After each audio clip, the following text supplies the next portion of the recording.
The renewed confrontation between the United States and Iran in early 2026 is not a revival of an old nuclear dispute, so much as a concentrated expression of power politics under changed global and domestic constraints. When Iranian Foreign Minister Abbas Araghchi declares that a deal with the United States is within reach if diplomacy is given priority, he is not revealing a breakthrough that is issuing a calibrated signal under pressure. His language is designed to frame Iran as the rational actor while implicitly shifting responsibility for escalation onto Washington. In parallel, the United States under Donald Trump is deliberately sustaining strategic ambiguity, oscillating between diplomatic openness and overt military threat. This dual posture is not incoherence, it is the mechanism through which leverage is generated. The Geneva talks themselves reflect the degraded trust environment.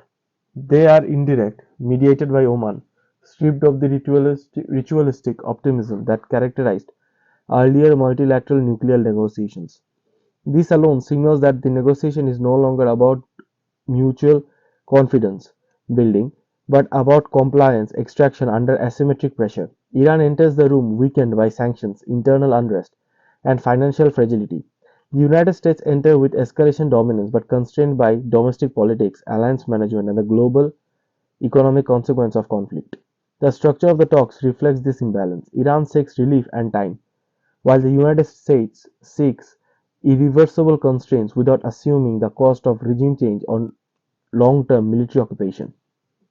Trump's rhetoric during his State of the Union address encapsulates this posture by repeating that diplomacy is his preference while insisting that Iran continues to pursue sinister ambition. He is maintaining a credible threat without committing to its execution.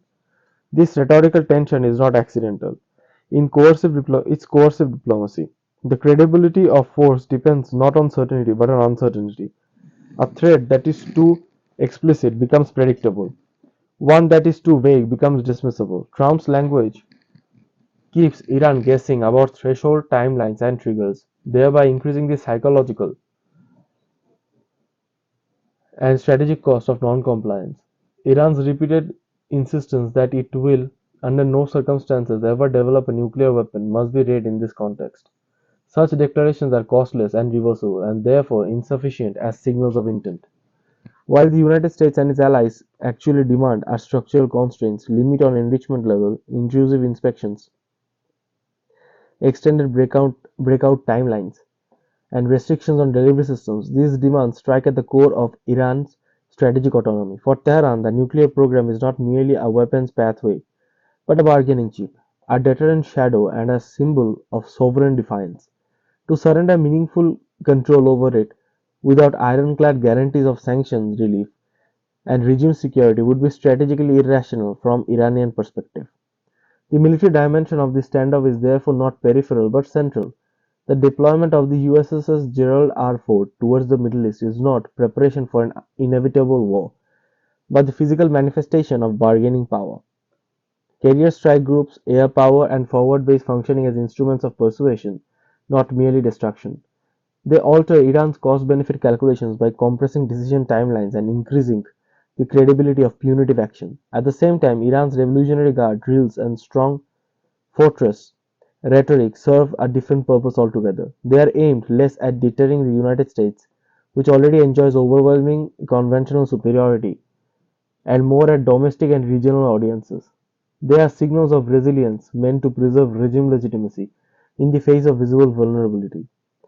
Internal instability is the silent driver of Iran's urgency. The article references to currency shortage, banking collapse, university protests, and December unrest reveal a regime under economic and social strain. Sanctions have moved beyond symbolic punishment into systematic erosion. Dollar shortages constrict trade, banking failures undermine public confidence, and protests expose fractures in social contract. Under such conditions, time becomes Iran's most precious commodity. A temporary deal that offers partial sanction reliefs, even at the cost of intrusive oversight, may be preferable to prolonged economic suffocation that risks internal destabilization.